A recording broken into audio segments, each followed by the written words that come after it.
अस्पताल में राघवेंद्र के मुंह उस झूठ को सुनकर नीलम हक्की बक्की रह जाती है जो उसने सिर्फ अनमोल के माता पिता को खुश रखने के लिए कहा था। उसी वक्त चंदा कमरे में अनमोल को सभी के पीछे खड़ा देखते हुए कहती है, अरे अनमोल बेटा, तू कब आया? उसी पल अनमोल का नाम सुनते ही नीलम हैरान होते हुए सोचने लगती है, ये अनमोल यहाँ कब आ गया? कहीं इसने राघवेंद्र जी की बात तो नहीं सुन ली? अगर सुन ली तो जरूर ये मेरे बारे में गलत ही सोचेगा कि मैं इसके माँ बाप को बहका रही हूँ। मैंने तो चंदा जी से इसलिए झूठ कहा था कि मैं उन्हें दुखी नहीं देखना चाहती थी। तभी अनमोल अपने माता पिता को देखते हुए बड़े आराम से पूछने लगता है, अरे माँ, देखो तो पापा हॉस्पिटल से निकलने के लिए लगता है एक पैर पे खड़े हैं। थोड़ी देर रुकिए पापा, यहाँ से निकलते हैं।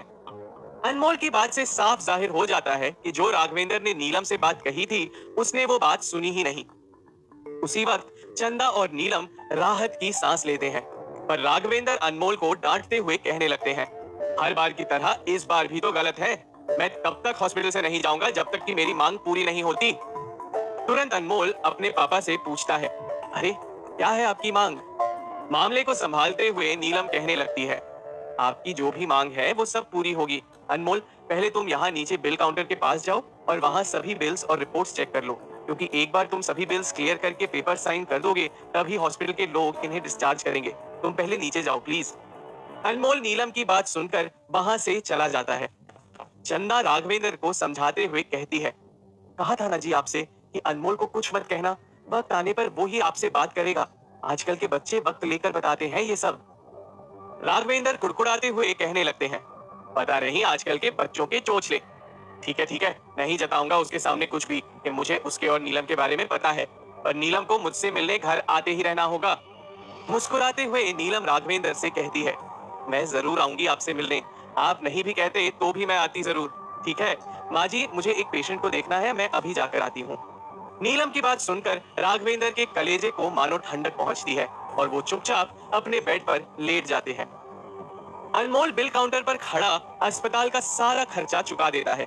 उसी वक्त बिल बॉय अनमोल से कहता है, थैंक यू सर, सारी फॉर्मेलिटीज हो चुकी हैं। मैं अभी फोन करके वार्ड बॉय से आपके पिता को यहाँ लाने के लिए कहता हूँ। बिल बॉय इंटरकॉम से बात करते हुए कहता है, रूम नंबर 404 के पेशेंट को नीचे लेकर आओ, उन्हें अभी डिस्चार्ज करना है। अनमोल जैसे ही पीछे मुड़कर जाने लगता है तभी उसे वहां सलीम दिखाई देता है। सलीम को देखते हुए अनमोल उसे पूछता है, अरे सलीम भाई, आप यहाँ?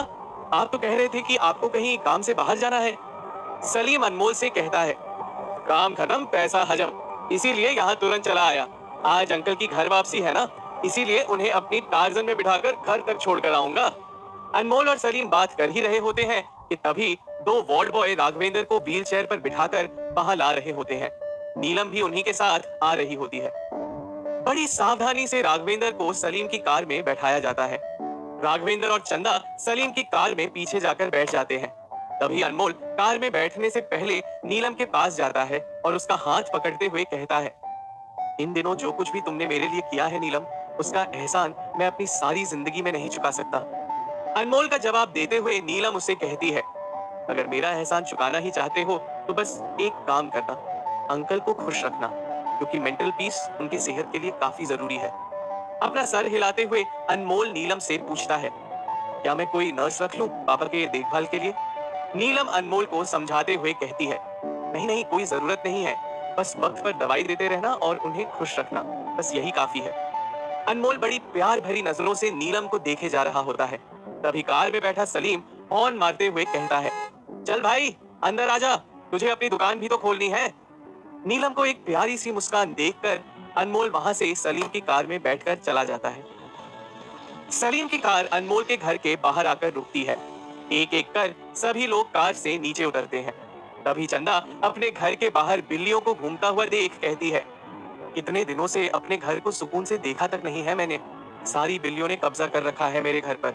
अब जाकर मेरे घर की रौनक लौट आई है, क्योंकि आज मेरा परिवार मेरे साथ है।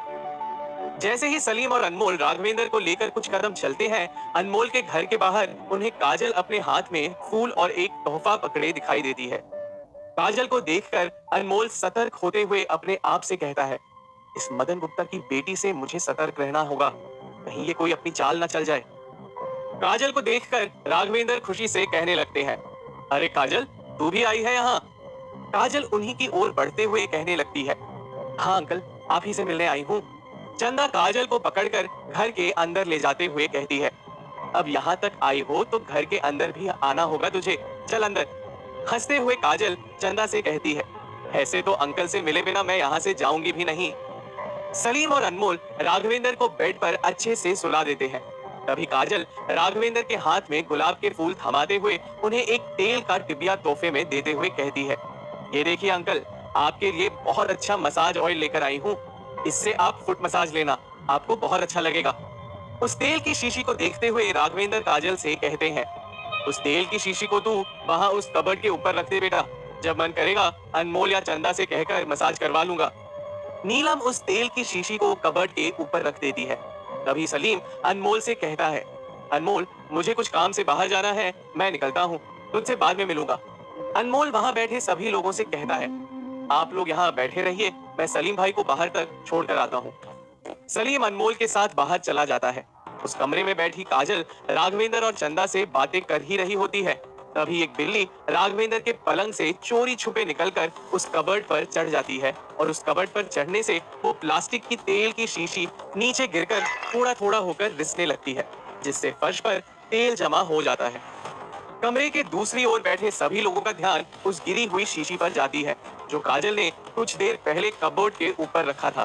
तभी राघवेंद्र अपने बेड से उठते हुए चंदा से कहते हैं, चंदा, तू और काजल बात कर, मैं अभी बाथरूम होकर आता हूँ।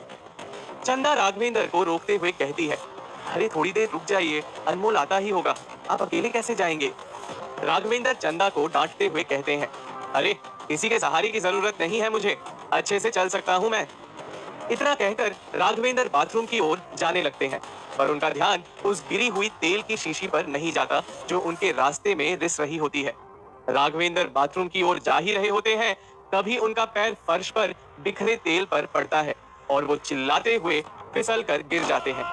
अपने पिता की चीख सुनकर अनमोल तेजी से कमरे में दौड़ा चला आता है।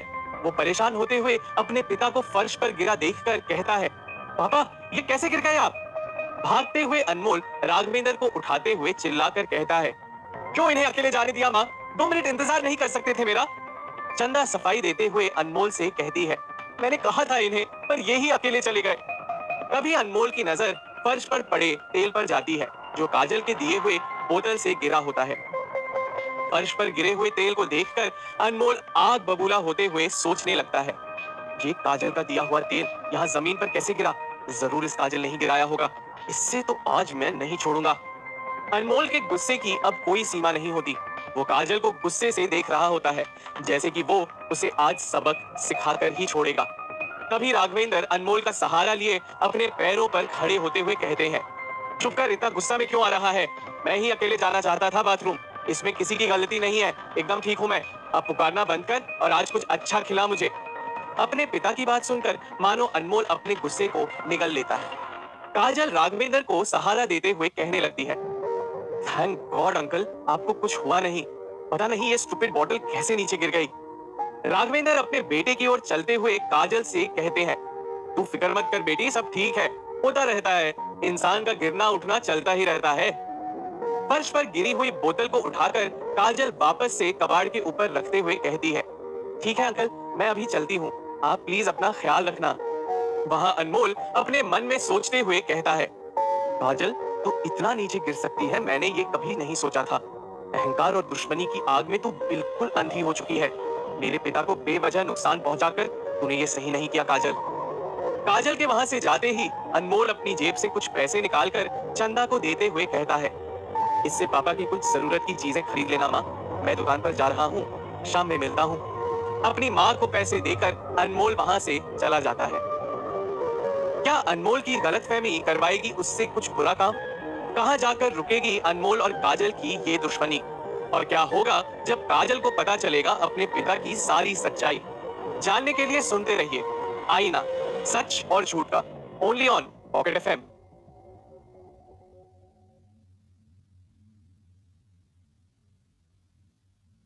अपने दुकान की ओर जाते हुए अनमोल को रास्ते में मुन्ना दिखाई देता है।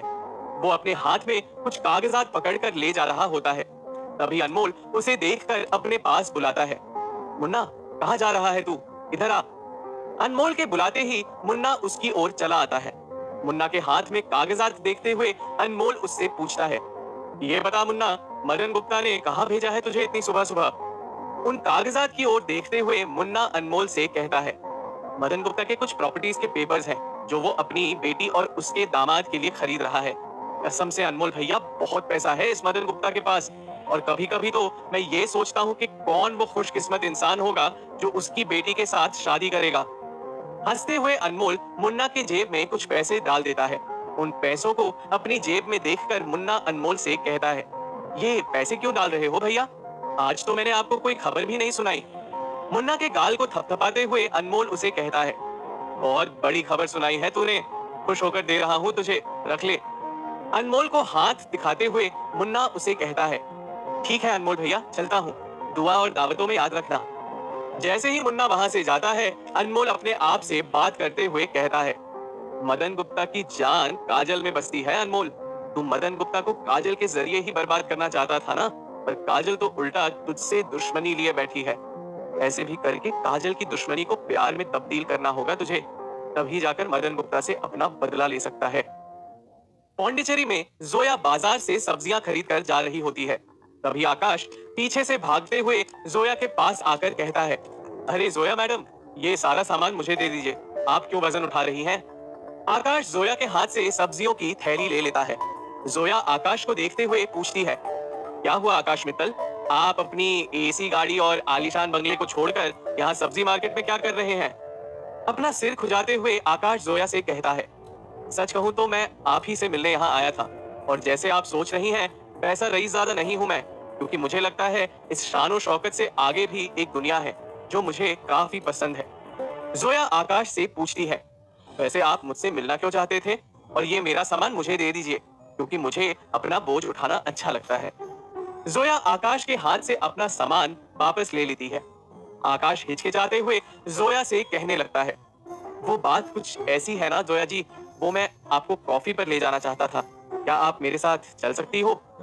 आकाश को जवाब देते हुए जोया कहती है, सॉरी, मैं तुम्हारे साथ कॉफी पीने नहीं चल सकती। अपना जवाब देते हुए जोया अपना रास्ता बदल लेती है और आकाश की एक भी सुने बिना वहां से चली जाती है। आकाश बस जोया को बाजार से जाता हुआ देख रहा होता है। शाम को अनमोल खूब सारा राशन का सामान लेकर अपने घर में आता है। सामान रखते हुए अनमोल अपनी माँ से कहता है, माँ देख, मैं घर का सारा राशन लेकर आया हूँ, और कुछ चाहिए तो मुझे बता देना। इससे पहले चंदा अनमोल से कुछ कह पाती, राघवेंद्र बड़े प्यार से अनमोल को अपने पास बुलाते हैं। अनमोल बेटा, इधर आना। अपने पिता की बात सुनकर अनमोल उनके पास जाकर बैठ जाता है। राघवेंद्र अनमोल के सर पर हाथ फेरते हुए कहते हैं, जिम्मेदार हो गया है तू, अच्छे खासे पैसे भी कमा लिए हैं तूने। देखते ही देखते तेरे पास तेरा घर होगा, गाड़ी होगी, और जल्द ही तेरी शादी भी हो जाएगी। तू तो अपनी जिंदगी में काफी आगे निकल चुका है बेटा, और मुझे उसकी चिंता सताई जा रही है। अपने पिता की बात सुनकर अनमोल उनसे पूछता है, उसकी चिंता? आपको किसकी चिंता सताई जा रही है पापा? राघवेंद्र इधर उधर देखते हुए अनमोल से कहते हैं, मुझे कुंदन की चिंता सताई जा रही है अनमोल। कुंदन का नाम लेते ही अनमोल गुस्से से अपनी जगह से उठ जाता है। चंदा भी कुंदन का नाम सुनकर हैरान होने लगती है। तभी राघवेंद्र अनमोल को समझाते हुए कहता है, मुझे पता है, मैंने ही उसका नाम इस घर में लेने से मना किया था, पर जो बीत गई सो बीत गई बेटा, है तो वो तेरा सगा भाई ही। मेरी एक बात मान, मैं तेरे हाथ जोड़ता हूँ, उसे घर पर वापस ले आ, है तो वो मेरा खून ही। आक्रोश में आते हुए अनमोल अपने पिता से कहता है, आप ही ने तो उससे सभी रिश्ते तोड़ने के लिए कहा था ना पापा, और आप अपनी जगह बिल्कुल सही थे। जुए और शराब की लत के आगे उसे कहाँ कुछ दिखाई देता था। अब आप जब बीमार पड़े थे तब भी उसने अपने हाथ खड़े कर दिए थे, और अब भी आप उसे इस घर में वापस लाना चाहते हो।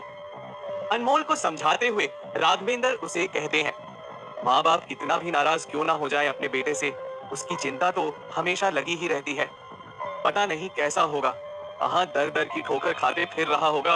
अगर तू मुझे खुश देखना चाहता है तो तू उसे घर ले आ। अनमोल काफी गहरी सोच में पड़ जाता है और वहां से जाते हुए राघवेंद्र से कहता है, ठीक है पापा, सिर्फ आपकी खातिर मैं कुंदन को घर लेकर आऊंगा। इतना कहकर अनमोल वहां से जाने लगता है। तभी चंदा उसे रोकते हुए कहती है, अपने पापा की बातों को गलत मत समझना बेटा। शादी के कई साल बाद मन्नतों से पैदा हुआ था तेरा बड़ा भाई कुंदन। ऐसे ही 1 साल की नाराजगी में खून के रिश्ते नहीं टूट जाते ना। अगर वो कुंदन को घर पर देखेंगे तो उन्हें काफी अच्छा लगेगा। जवाब देते हुए अनमोल चंदा से कहता है, ठीक है माँ, अगर पापा की इतनी ही इच्छा है तो ये इच्छा भी मैं उनकी पूरी करूंगा। मैं कुंदन के सबसे करीबी दोस्त नवीन से पूछता हूँ कि आजकल वो रह कहाँ रहा है। उसे मैं जल्द ही घर लेकर आऊंगा। इतना कहकर अनमोल अपने घर से बाहर चला जाता है। अनमोल के कुछ देर बाद घर से जाते ही राघवेंद्र चंदा से पूछने लगते हैं, अरे कब आएगी नीलम? मुझे उससे मिलने का मन कर रहा है। चंदा राघवेंद्र को समझाते हुए कहती है, खाना खा लीजिए, नीलम तब तक आती होगी। उसी वक्त नीलम राघवेंद्र के कमरे में आती है और अपने वॉलेट टेबल पर रखकर राघवेंद्र के पास बैठ जाती है। नीलम को देखकर राघवेंद्र खुश होते हुए कहते हैं, देख आ गई मेरी बेटी। नीलम राघवेंद्र के पास जाते हुए कहती है, ये क्या पापा, खाने के लिए फिर से आनाकानी? राघवेंद्र नीलम को जवाब देते हुए कहते हैं, बेटा तू समझ रही होगी कि बुढ़ा सटिया गया है, हर चीज पर जिद करता है। पर तुम्हें क्या पता, बुढ़ापे में अपने बच्चों को देखे बिना बाप से रहा नहीं जाता। मुस्कुराते हुए नीलम राघवेंद्र से कहती है, जब मैं 16 साल की थी मेरे पापा मुझे छोड़ चले गए और मेरी माँ यहाँ से काफी दूर बैंगलोर में रहती है। आप लोगों ने दिल से मुझे बेटी माना है और इस प्यार के लिए मैं बहुत तरसती हूँ। तभी नीलम अपने घड़ी में वक्त देखते हुए कहती है, मुझे हॉस्पिटल में जरूरी काम है, मुझे जाना होगा। राघवेंद्र नीलम से कहते हैं, तू यहाँ आई वही काफी है मेरे लिए बेटा, अब तू जा, मैं खाना खा लूंगा। तुरंत ही नीलम अनमोल के घर से निकल जाती है पर जल्दबाजी में वो अपना वॉलेट वहीं भूल जाती है। रात के 7 बज रहे होते हैं। अनमोल अपनी दुकान पर बैठा ही होता है। तभी उसे अपने फोन पर कॉल आता है। अनमोल उस फोन को उठाकर कहने लगता है, हेलो नवीन, मैं कब से तुझे कॉल्स किए जा रहा हूँ पर तेरा फोन स्विच ऑफ आ रहा था। याद हूँ ना मैं तुझे, कुंदन का छोटा भाई अनमोल? दूसरी ओर से नवीन अनमोल से फोन पर कहता है, एकदम याद हो अनमोल तुम मुझे, और वैसे भी हैदराबाद के ओल्ड सिटी में हर जगह सिर्फ एक ही नाम गूंज रहा है आजकल, अनमोल। कहो कैसे याद किया? बिना इधर उधर की बात किए अनमोल नवीन से पूछता है, नवीन क्या तुम मुझे बता सकते हो कि कुंदन मुझे कहाँ मिलेगा? कुंदन का पता बताते हुए नवीन अनमोल से कहता है, वो एग्जैक्ट कहाँ रहता है मुझे तो नहीं पता, पर हाँ मुझे इतना पता है कि वो कहीं निजामी बाजार के पीछे वाली बस्ती में लकड़ी की ताल में रहता है। सुना है उस निजामी बाजार के आसपास वो अपनी एक छोटी सी एंटीक की दुकान भी सड़क पर लगाता है। नवीन से कुंदन की जानकारी लेकर अनमोल अपना फोन रखता है और दुकान को बंद करते हुए निजामी बाजार जाने का फैसला करता है। उसी वक्त काजल वहां आती है। काजल को अपनी दुकान के बाहर खड़ा देख अनमोल उसे कहता है, अरे दिन में कितनी बार मिलोगी भाई मुझसे, एक बार काफी नहीं है? अपनी नाक चढ़ाते हुए काजल अनमोल से कहती है, मेरे पापा की दुकान के बाहर ही तो तुम्हारी दुकान है, जाहिर सी बात है मिलना तो होगा ही। मेरे पापा अभी दुकान बंद करके घर गए हैं, उनके साथ जा सकती थी मैं, पर तुम्हें देखा तो सोचा तुम्हारे साथ कहीं ड्राइव पर चलूं। काजल की बात सुनकर अनमोल उसे कहता है, ड्राइव पर जाने का मेरे पास वक्त नहीं है, मैं अभी निजामी बाजार जा रहा हूँ। अनमोल की बात सुनकर काजल चौंकते हुए कहती है, निजामी बाजार? नाम तो निजामी बाजार है उस जगह का, पर मुझे पता है वहां पर सारे चोर उचक्के रहते हैं, तुम वहां क्या करने जा रहे हो? काजल का जवाब देते हुए अनमोल उसे कहता है, कुछ जरूरी काम है मुझे, किसी से मिलने जाना है। सोचते हुए काजल अनमोल से कहती है, मैं भी चलूं तुम्हारे साथ निजामी बाजार? हंसते हुए अनमोल काजल से कहता है, अरे तुम्हें अच्छे से पता है कि वो जगह कैसी है, फिर भी तुम मेरे साथ आना चाहती हो? आंख मारते हुए काजल अनमोल से कहती है, अरे तू है ना अनमोल, तो किस चीज का डर होगा मुझे? वैसे भी वो जगह देखने का बहुत मन है मेरा। चलना चलते हैं, अपनी गाड़ी में मैं तुम्हारा इंतजार कर रही हूँ, जल्दी आ जाना। अनमोल से अपनी बात कहकर काजल अपनी कार में बैठ जाती है। अनमोल अपना सर हिलाते हुए काजल की कार में जाकर बैठ जाता है और उसके साथ निजामी बाजार के लिए निकल जाता है। क्या निजामी बाजार में मिल जाएगा अनमोल का भाई? क्या उस बाजार में इम्तिहान की परीक्षा देनी पड़ सकती है अनमोल को? क्या कुंदन अनमोल से मिलने पर उसके साथ घर चलने के लिए तैयार हो जाएगा? जानने के लिए सुनते रहिए आईना, सच और झूठ का, ओनली ऑन।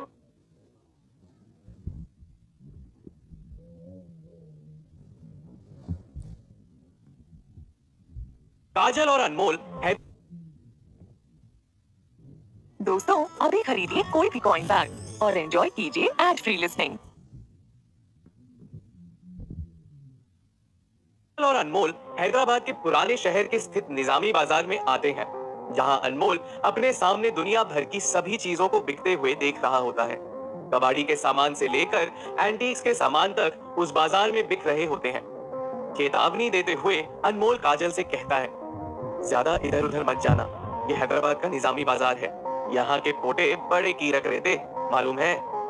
हैदराबादी लहजे में काजल भी अनमोल का जवाब देते हुए कहती है, उन लोग कीरक है तो मैं भी कीरक हूँ बेटा, अपने नाम को कोई आया तो मौत डाल देते अपन। दोनों बात करते हुए हंसने लगते हैं। तभी अनमोल रास्ते में जाते हुए एक आदमी से पूछता है, भाई यहाँ पे लकड़ी की ताल कहाँ पर है? वो आदमी हाथ दिखाते हुए अनमोल से कहता है, सीधा गए तो गली खत्म होती, वो इस गली के बीच में एक गली रहती, वहां से उल्टे हाथ को मुड़ जाना, वहां जाकर लकड़ी के ताल पूछे तो कोई भी बोलता। अनमोल को पता बताकर वो आदमी वहां से चला जाता है और अनमोल बाजार से होते हुए उस रास्ते से जा रहा होता है।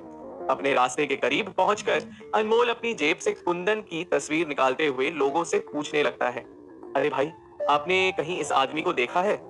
किसी को पूछताछ करता हुआ देख काजल अनमोल से पूछती है, तुमने तो कहा था कि तुम यहाँ किसी से मिलने आ रहे हो, तो फिर ये पूछताछ किसकी कर रहे हो? काजल का जवाब देते हुए अनमोल उसे कहता है, मेरा एक बड़ा भाई है कुंदन नाम का, वो 1 साल पहले घर छोड़कर चला गया था, बस उसी को यहाँ ढूंढने आया हूँ। काजल अनमोल से कहने लगती है, तुम्हारा एक भाई भी है? मुझे तो बिल्कुल भी नहीं पता था। एक गहरी सांस लेते हुए अनमोल काजल से कहता है, वैसे तो मैं भी भूल चुका था कि मेरा कोई भाई भी है, पर पापा ने आज याद दिला दिया, इसलिए यहाँ आना पड़ा। अब उनकी खुशी के लिए यहाँ आया हूँ। अनमोल का जवाब सुनकर काजल सर हिलाती है और उसे कहती है, अब बातें कम करते हैं और तेरे भाई को ढूंढते हैं, पहले उसकी तस्वीर तो दिखा मुझे, कहीं यहाँ वहां टहलते दिख गया तो मैं भी तुझे बता सकती हूँ ना। जैसे ही अनमोल काजल को कुंदन की तस्वीर दिखाने जाता है, उसी वक्त अनमोल को वहां रास्ते पर लगे हुए एक छोटी सी एंटीक की दुकान दिखाई देती है, जिसकी ओर देखते हुए अनमोल काजल से कहता है, 1 मिनट काजल, वहां मुझे कुछ एंटीक्स दिखाई दे रहे हैं, 1 मिनट रुक, मैं अभी आया। काजल को वहीं रुकने के लिए कहकर अनमोल वहां उस छोटी दुकान पर एंटीक्स देखने जाता है। अनमोल अपनी जेब से अपना जादुई आईना निकालता है और उस दुकान पर रखे एंटीक्स को अपने आईने में देखने लगता है। आईने में देखने पर अनमोल को उस दुकान में रखी एक घड़ी और एक पुरानी लकड़ी की बोतल अपने आईने में उसे धुंधले धुंधले से दिखाई देते हैं। अपना आईना जेब में रखते हुए अनमोल अपने आप से कहता है, ये 2 एंटीक्स मुझे सही लग रहे हैं, इन्हें अपने दुकान में बेचने के लिए खरीद लेता हूँ। अनमोल उस दुकान के एंटीक्स को देखकर उसे खरीदने लगता है। दूर से काजल अनमोल को देखते हुए अपने आप से कहती है, महाशय मुझे यहाँ सड़क पर रुकाकर खुद एंटीक्स खरीद रहा है, मैं भी कुछ एंटीक्स खरीद ही लेती हूँ ना। काजल उस बाजार में चलते हुए चीजें देखने लगती है। चीजें देखते हुए काजल एक गली से गुजर रही होती है, जिसके बाहर मिट्टी के कुछ पुराने बर्तन रखे होते हैं। जैसे ही काजल उस दुकान के करीब से गुजरती है, उसे अपने पीछे कुछ टूटने की आवाज सुनाई देती है। जैसे ही काजल मुड़कर देखती है तो उसे वहां वही मिट्टी के कुछ बर्तन टूटे दिखाई देते हैं। उन बर्तन को टूटा हुआ देख काजल अचरज में पड़ जाती है। तभी वहां से 2 लोग काजल की ओर आते हुए कहते हैं, देख कर नहीं चल सकती, तोड़ दिए हमारे कीमती सामान, अब तुम्हें इसकी भरपाई करनी पड़ेगी, पूरे 10,000 देने होंगे तुम्हें। उन 2 लोगों की बात सुनकर काजल ठहाका मारकर हंसते हुए कहती है, 10,000, वो भी इन चीजों के तो मैं एक ढेला भी ना दूं, और क्या मैं तुम्हें इतनी बेवकूफ दिखाई देती हूँ कि मैं तुम्हें पैसे निकाल कर दे दूंगी? खुद ही अपने बर्तन गिराते हो और मुझसे पैसे मांगते हो। तभी उन 2 लोगों के बीच से लुंगी पहना हुआ करीब 28 साल का शख्स काजल के पास आता है और पान थूकते हुए कहता है, ये दुकान मेरी है मैडम, और मैं इसकी भरपाई आपसे लेकर ही रहूंगा। काजल भी तैश में आते हुए उस शख्स से कहती है, अगर मैं पैसे देने से मना करूं तो? काजल की बात सुनकर वो तीनों लोग काजल की ओर बढ़ रहे होते हैं। लुंगी पहने हुए शख्स अपने पीछे से एक छुरी निकालते हुए काजल से कहता है, पैसे निकालो मैडम, वरना कसम से छुरियां चल जाएंगी। छुरी देखकर काजल थोड़ा डरते हुए उस शख्स से कहती है, मैं तुम्हारी गीदड़ भभकियों से डरने नहीं वाली। काजल के चेहरे पर डर देखकर छुरी लिया हुआ वो शख्स हंसते हुए अपने आप से कहता है, डर का दूसरा नाम पैसा होता है। अब ये डर बढ़ेगा और पैसा बाहर निकलेगा। काजल के पास जाकर वो शख्स उसके बालों को छूते हुए कहता है, ठीक है, कोई बात नहीं, पैसे नहीं देने हैं मत दो, पर ये तुम्हारे बाल बड़े कीमती लग रहे हैं। मेरे उन टूटे हुए 10,000 के एंटीक्स की तरह तुम्हारे भी 10,000 बाल काटने तो चाहिए। क्यों भाई लोग, सही कह रहा हूं ना मैं? उस शख्स की हरकत से काजल काफी डर रही होती है। उसी वक्त अनमोल बीच में आता है और काजल से कहता है, क्या हुआ काजल, ये लोग तुम्हें क्यों घेरे खड़े हैं? काजल हड़बड़ाते हुए अनमोल से कहती है, ये लोग मुझे सता रहे हैं अनमोल। जैसे ही वो छुरी पकड़ा हुआ शख्स अनमोल को देखता है, वो चौंक कर अपनी छुरी बगल में ठहरे आदमी की ओर फेंकते हुए कहता है, अकेली लड़की को देखकर सताते हो, शर्म नहीं आती? चलो भागो यहाँ से, आइंदा तुम लोग मुझे यहाँ पर दिखने नहीं चाहिए। उस शख्स के दोनों साथी एक दूसरे की ओर हैरान होते हुए एक दूसरे को देखने लगते हैं। तभी वो शख्स उन दोनों को डांटते हुए कहता है, मेरे भाई के दोस्त के पीछे पड़े हो, निकलो यहाँ से। तभी काजल हैरान होते हुए अपनी आंखें बड़ी करते हुए कहती है, ये है अनमोल का भाई कुंदन। कुंदन की बात सुनकर उसके दोनों साथी वहां से भाग खड़े होते हैं। एक बनावटी मुस्कान के साथ कुंदन अनमोल से कहता है, अरे कुछ नहीं अनमोल, वो मेरे दुकान के लिए कुछ एंटीक्स गिर गए थे मैडम से, तो ये लोग डरा रहे थे इन्हें 10,000 देने के लिए, पर कोई बात नहीं, तेरी दोस्त है ना, ये नुकसान मैं झेल लूंगा। अनमोल के हाथ में वो एंटीक्स भी होते हैं जो वो कुछ ही देर पहले देख रहा होता है। उन एंटीक्स को एक हाथ में पकड़ते हुए अनमोल अपने जेब से पैसे निकालकर कुंदन के जेब में डालते हुए कहता है, ये ले तेरे पैसे और मेरे साथ घर चल, पापा तुझे बुला रहे हैं। जैसे ही अनमोल कुंदन के जेब में पैसे रखता है, कुंदन अनमोल के हाथ में उसके पैसे थमाने की नौटंकी करते हुए कहने लगता है, अरे अपने भाई से लूंगा पैसे, रख रख तेरे पास रख। तुरंत ही कुंदन वो पैसे अपनी जेब में डालते हुए कहता है, ठीक है, तू इतना कह रहा है तो मैं ये पैसे रख ही लेता हूँ। और एक बात कान खोलकर सुन ले अनमोल, मैं घर नहीं चलने वाला। पापा ने कैसे मुझे धक्के मारकर निकाला था याद है? गंभीर होते हुए अनमोल कुंदन से कहता है, अच्छे से याद है, अगर मैं पापा की जगह होता तो तुझे वापस घर कभी नहीं बुलाता, यहीं इस बस्ती में सड़ने के लिए छोड़ देता। इतना कहकर अनमोल काजल की ओर जाते हुए कहता है, सॉरी काजल, मेरे भाई की ओर से मैं तुमसे माफी मांगता हूँ। काजल अनमोल और कुंदन को देखते हुए कहती है, ये एक ही घर में फरिश्ता और शैतान कैसे पैदा हो गए? चलो अनमोल, मुझे यहाँ एक सेकंड के लिए भी नहीं रुकना। कुंदन को घूरते हुए काजल वहां से जाने लगती है। उसी वक्त कुंदन गहरी सोच में जाते हुए अपने आप से कहता है, यहाँ इस बस्ती में रहूंगा तो यूं ही सड़ता रहूंगा, कम से कम घर पर जाकर 2 वक्त की अच्छी रोटी तो खा सकता हूँ। अनमोल को जाता हुआ देख कुंदन हंसते हुए उसके पास जाते हुए कहता है, चल अनमोल मेरे भाई, घर चलते हैं। मुझे भी पापा की बहुत याद आती है, पर मैं उनसे डर कर मिलने आता नहीं था। अब पापा भी मुझे याद कर रहे हैं, तो फिर मैं खुशी खुशी चलने के लिए तैयार हूँ। कुंदन और अनमोल काजल की गाड़ी में आकर बैठ जाते हैं और वहां से सीधे अपने घर चले जाते हैं। निजामी बाजार से सीधे काजल की गाड़ी अनमोल के घर के पास आकर रुकती है। अनमोल कार से उतरते हुए काजल से कहता है, अंदर नहीं आओगी काजल? काजल अनमोल से कहती है, फिर कभी आऊंगी, पापा घर पर वेट कर रहे होंगे, जल्दी जाना होगा मुझे। कुंदन भी काजल की कार से उतर जाता है और देखते ही देखते काजल वहां से चली जाती है। घर के बाहर खड़ा कुंदन उबासी लेता हुआ घर को देखते हुए कहता है, अभी तक इसी पुराने घर में रह रहे हो तुम लोग, चलो कोई बात नहीं, पापा के लिए एडजस्ट कर लेता हूँ। धींगे हाँकते हुए कुंदन घर के अंदर दाखिल होता है। राघवेंद्र अपने पलंग पर लेटे होते हैं। तभी कुंदन को घर में आता हुआ देखकर उनकी खुशी 7वें आसमान पर पहुंच जाती है। वो अपने पलंग से उठकर बैठ जाते हैं और बाहें फैलाते हुए कुंदन से कहते हैं, मेरे बेटे कुंदन, आ गया तू? 1 साल बाद देख रहा हूं तुझे, कैसा है तू नालायक? याद नहीं आई अपने बाप की कभी? अपने पिता की स्थिति देखते हुए कुंदन रोते हुए उन्हें गले से लगा लेता है और उन्हें कहता है, पापा ये क्या हाल बना रखा है आपने, ये क्या हो गया है आपको? चंदा कुंदन से कहती है, हाल तो उनका पिछले 2 साल से खराब था।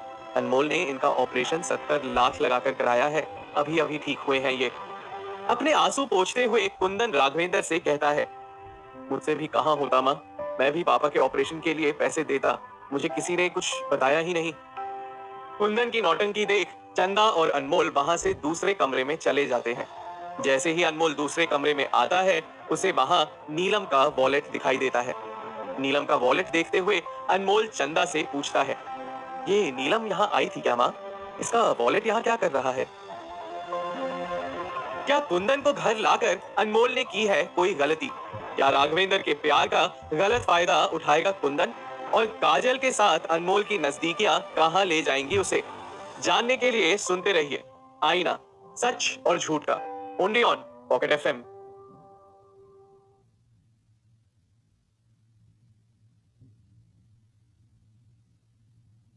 अपने हाथ में नीलम का वॉलेट लिए अनमोल चंदा से पूछता है कि क्या नीलम उसके घर पर आई थी। अनमोल की बात को टालते हुए चंदा उसे कहती है, नहीं नहीं, नीलम यहाँ क्या करने आएगी? गलती से उसका वॉलेट मेरे पास आ गया होगा। नीलम से तेरा मिलना जुलना लगा ही रहेगा ना, तब ये वॉलेट उसे दे देना। अपनी माँ की बात सुनकर अनमोल उन्हें कहता है, नहीं माँ, पता नहीं मेरा नीलम से अब मिलना कब होगा। और अस्पताल से आए हुए सामान को मैंने खुद चेक किया था, पर वो वॉलेट तो कहीं नहीं था। फिर ये वॉलेट अचानक कहाँ से निकल आया? अपना सर हिलाते हुए चंदा अनमोल से कहती है, बातें बनाना तो कोई तुझसे सीखे। ठीक है, तो नहीं मिलने वाला है ना नीलम से, मैं ही कल उसे ये वॉलेट दे आती हूँ, ठीक है? तभी उस कमरे में कुंदन वहां आता है और अपनी माँ से कहने लगता है, माँ, बहुत दिन हो गए तेरे हाथ का खाना खाए हुए, अपने हाथों की गरम गरम रोटी और मटर की सब्जी खिला दे। चंदा अनमोल की ओर प्यार से मुस्कुराते हुए देख कहती है, आज बरसों बाद मेरा पूरा परिवार साथ है तो सिर्फ तेरी बदौलत। तू हाथ पैर धोकर आजा, मैं सबके लिए खाना लगाती हूँ। अनमोल से बात कर चंदा रसोई में चली जाती है। तभी कुंदन अनमोल के करीब आते हुए कहता है, अरे अनमोल, सुना है तूने एक एंटीक की शॉप डाली है? शॉप डालने से पहले मुझे कहता तो सही, मैं तेरी दुकान इतनी सेट करके देता, तेरी जिंदगी बन जाती। एंटीक्स की जितनी परख मुझ में है, शायद ही हैदराबाद में किसी की होगी। कल मैं तेरे शॉप आता हूँ, शॉप जमाने तक तेरी मदद करूंगा।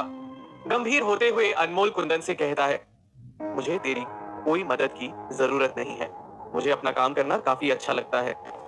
कुंदन से अपनी बात खत्म कर अनमोल वहां से चला जाता है।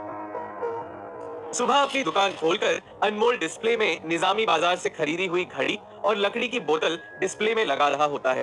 तभी अनमोल को याद आता है कि एक और नायाब एंटीक है जो उसने मैसूर से खरीदा था। उस एंटीक को अनमोल ने अपने काउंटर के लॉकर में रख रखा होता है। उस एंटीक को याद करते हुए अनमोल अपने आप से कहता है, जो तोप मैंने मैसूर से लिया था वो भी डिस्प्ले में लगा देता हूँ, शायद कोई अच्छा ग्राहक उसे खरीद ले। अनमोल अपने लॉकर की ओर बढ़ता है और उस तोप को निकालकर डिस्प्ले में जैसे ही लगाता है, अनमोल का आईना उसके जेब से काफी चमक रहा होता है। अनमोल अपने आईने को जैसे ही जेब से निकालता है, उस आईने से निकल रही रोशनी को देख वो हैरान होते हुए कहने लगता है, ये कैसी जादुई रोशनी है जो मेरा आईना निकाल रही है? ऐसी रोशनी मैंने कभी नहीं देखी। अनमोल के आईने से निकलती हुई रोशनी मानो कम होने का नाम नहीं ले रही होती है। अनमोल का अब उस रोशनी को झेल पाना जैसे नामुमकिन हो रहा होता है। तभी अनमोल का हाथ डिस्प्ले पर रखे उस तोप पर पड़ता है। तभी वो आईने की रोशनी बंद हो जाती है। अनमोल हैरान होते हुए उस तोप की ओर देखता है और अपना हाथ जैसे ही उस तोप से हटाता है, आईने से रोशनी निकलना शुरू हो जाती है। अनमोल अपने आईने का इशारा समझते हुए उस तोप को थाम लेता है, मानो उसका आईना उसे बता रहा हो कि उस तोप में जरूर कुछ खास बात है। अनमोल को बात समझ में आ रही होती है। वो उस तोप को डिस्प्ले से हटाकर वापस लॉकर में लॉक कर देता है और उस एंटीक की तस्वीर प्रोफेसर प्रभाकर और सलीम को भेज देता है। उस एंटीक की तस्वीर को भेजकर अनमोल अपने आप से कहता है, जरूर ये आईना मुझे इस तोप को डिस्प्ले में लगाने से रोक रहा है, क्योंकि ये नहीं चाहता कि मैं इस तोप को किसी और को बेचूं। जब तक मुझे इस तोप की सही जानकारी नहीं मिल जाती, मैं इस तोप को बेचने की सोचूंगा भी नहीं। तस्वीरें तो भेजी हैं मैंने सलीम भाई और प्रोफेसर प्रभाकर जी को, देखते हैं वो इसके बारे में मुझे क्या बताते हैं। उसी वक्त कुंदन अनमोल के दुकान में दाखिल होता है। अनमोल की दुकान देखकर वो ताज्जुब करते हुए अपने आप से कहता है, इतनी बड़ी दुकान आखिर खोल कैसे ली अनमोल ने? पापा के इलाज का इतना पैसा, फिर दुकान के लिए इतना पैसा। कोई मामूली काम नहीं कर रहा है अनमोल, काफी बड़े काम कर रहा है। पर ये अनमोल सब कर कैसे रहा है? परेशान होते हुए कुंदन अनमोल की दुकान को घूम घूम कर देख रहा होता है। तभी अनमोल उसे देखते हुए पुकार कर कहता है, ओ हैरान गली परेशान रोड, वहां खड़ा खड़ा यूं ही मेरी दुकान को नजर लगाता रहेगा या इधर भी आएगा? अनमोल की बात सुनकर कुंदन उसके पास जाते हुए कहता है, अच्छी खासी तरक्की कर ली है तूने। मेरे साथ पार्टनरशिप में अपनी दुकान डालता तो ये दुकान और भी बड़ी हो सकती थी। अनमोल कुंदन के बात का जवाब भी देना जरूरी नहीं समझता। तुरंत ही अनमोल कुंदन से पूछता है, बोल क्यों आया है यहाँ, क्या काम है तुझे? अनमोल की बात सुनकर कुंदन अपना मुंह खोलते हुए कहता है, सिर्फ काम पड़ने पर ही भाई याद आएगा तुझे, ऐसा सोच रहा है तू? अरे तेरी मदद करने आया था ताकि तुझे थोड़ा आराम मिल सके। माँ ने बड़े प्यार से खाना बनाया है तेरे लिए। तू घर जा, मैं दुकान को संभालता हूँ। अगर एक भी चीज इधर की उधर हुई तो उसकी जिम्मेदारी मेरी। कुंदन की बात सुनकर अनमोल सोचते हुए कहता है, ठीक है, तू इतना कह रहा है तो 2 से 3 घंटे में घर होकर ही आता हूँ। उस डिस्प्ले में सारे नायाब एंटीक लॉक करके रखे हैं, कोई बड़ा ग्राहक आए तो मुझे कॉल करना। इतना कहकर अनमोल अपनी दुकान से घर की ओर चला जाता है। जैसे ही अनमोल अपने घर आता है, उसे अपने घर के बाहर नीलम की सैंडल्स दिखाई देती हैं। वो सोच में पड़ते हुए अपने आप से कहता है, ये नीलम की सैंडल यहाँ क्या कर रही है? जैसे ही अनमोल अपने घर के अंदर जाता है, वो देखता है कि नीलम राघवेंद्र से बात कर रही होती है। तभी चंदा नीलम के पास आते हुए उसे चूड़ी कंगन तोहफे में देती है। तभी चंदा के गले लगकर नीलम घर से बाहर जाने लगती है। जैसे ही नीलम घर के बाहर निकलती है, अनमोल उसके पीछे जाता है और उसे रोकते हुए पूछता है, रुको नीलम, ये सब क्या चल रहा है मेरे घर पर? सच सच बताओ, तुम कल भी आई थी ना यहाँ? और मेरी माँ तुम्हें ये कंगन चूड़ी क्यों दे रही थी? अनमोल को समझाते हुए नीलम उसे कहती है, हाँ, मैं तुम्हारे घर आ रही हूँ अनमोल, पर अपनी खुशी के लिए नहीं, तुम्हारे मम्मी पापा की खुशी के लिए। क्योंकि तुम्हारी माँ ने मुझे हॉस्पिटल में तुम्हें किस करते हुए देख लिया था और वो ये मान बैठी है कि तुम और मैं एक दूसरे से प्यार करते हैं। बल्कि तुम्हारे पापा भी यही सोचते हैं। वो मुझे एक बहू के रूप में देखने लगे हैं अनमोल, और मैं उनकी खुशी को देखते हुए उनसे सच कह नहीं पाई। इसलिए जब भी वो मुझे यहाँ बुलाते हैं, खुशी के 2 बोल बोलने मैं यहाँ चली आती हूँ। नीलम की बात सुनकर अनमोल उसे कहता है, तुम सच कह रही हो नीलम, इस झूठ के कारण मेरे माँ बाप काफी खुश दिखाई दे रहे हैं। कुछ दिनों तक हमें ये नाटक करना ही होगा और जब वक्त आएगा तो हम उन्हें सच्चाई बता देंगे। उसी वक्त अनमोल और नीलम को काजल का एक मैसेज आता है, जिसमें लिखा होता है कि आज रात वो अपने फार्म हाउस पर पार्टी रख रही है, जिसमें उसने अनमोल और नीलम को बुलाया होता है। उस मैसेज को अपने फोन में देखकर नीलम अनमोल से पूछती है, क्या काजल ने तुम्हें भी पार्टी में बुलाया है? सर हिलाते हुए अनमोल नीलम से कहता है, हाँ, मुझे अभी काजल ने मैसेज किया है। तुम आ रही हो ना काजल के फार्म हाउस पर? अनमोल को देखते हुए नीलम उसे कहती है, हाँ मैं आऊंगी, तो फिर रात को मिलते हैं। इतना कहकर नीलम अनमोल के घर से चली जाती है। शाम के करीब 5 बज रहे होते हैं और अनमोल अपने घर से निकलकर दुकान पर आता है। जैसे ही अनमोल दुकान पर पहुंचता है, वो कुंदन से पूछता है, कुछ ग्राहक हुआ? परेशान होते हुए कुंदन अनमोल से कहता है, अच्छा खासा ग्राहक हुआ तेरा, कई लोग तो तुझसे दूर दूर से मिलने आ रहे हैं। सुना है हाल ही में तूने कोई कॉन्टेस्ट जीता है। वाह भाई अनमोल, तू तो बड़ा फेमस हो गया। ग्राहक अटेंड कर करके मैं तो काफी थक गया। आइटम्स की लिस्ट लिखी है और पैसा गले में रखा हुआ है, सब कुछ चेक कर ले। मैं अभी घर जाकर थोड़ा आराम कर लेता हूँ। कुंदन अनमोल की दुकान से जा ही रहा होता है, तभी सलीम वहां आता है और कुंदन को जाता हुआ देख वो अनमोल से पूछता है, ये लड़का कौन था जो अभी यहाँ से गया है? अनमोल सलीम से कहता है, मेरा सगा भाई है, कल ही घर लौटा है। चौंकते हुए सलीम अनमोल से कहता है, तेरा भाई भी है और तू मुझे अब बता रहा है?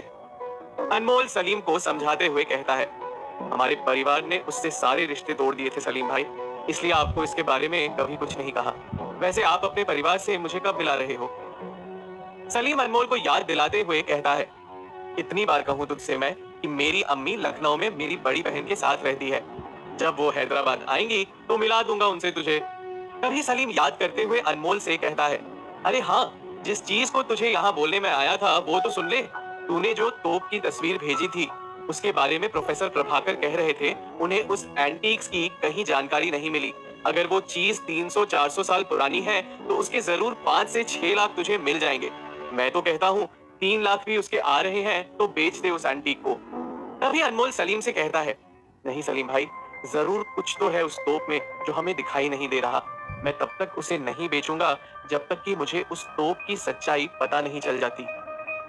दुकान से बाहर जाते हुए सलीम अनमोल से कहता है, तुझे जो करना है वो कर, पर क्या अभी तू मेरे साथ बिरयानी खाने चलेगा? जवाब देते हुए अनमोल सलीम से कहता है, सॉरी सलीम भाई, मुझे अभी पार्टी करने फार्म हाउस जाना है।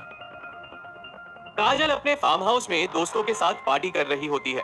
तभी काजल एक लड़की को अपने साथ अकेले में ले जाते हुए अनमोल की तस्वीरें दिखाते हुए कहती है, इस लड़के की तस्वीर गौर से देख, इसे ही तुम्हें आज फंसाना है। उस लड़की के साथ मिलकर क्या चाल चल रही है काजल अनमोल के खिलाफ? क्या होगा फार्म हाउस की पार्टी में? और अनमोल का आईना उसे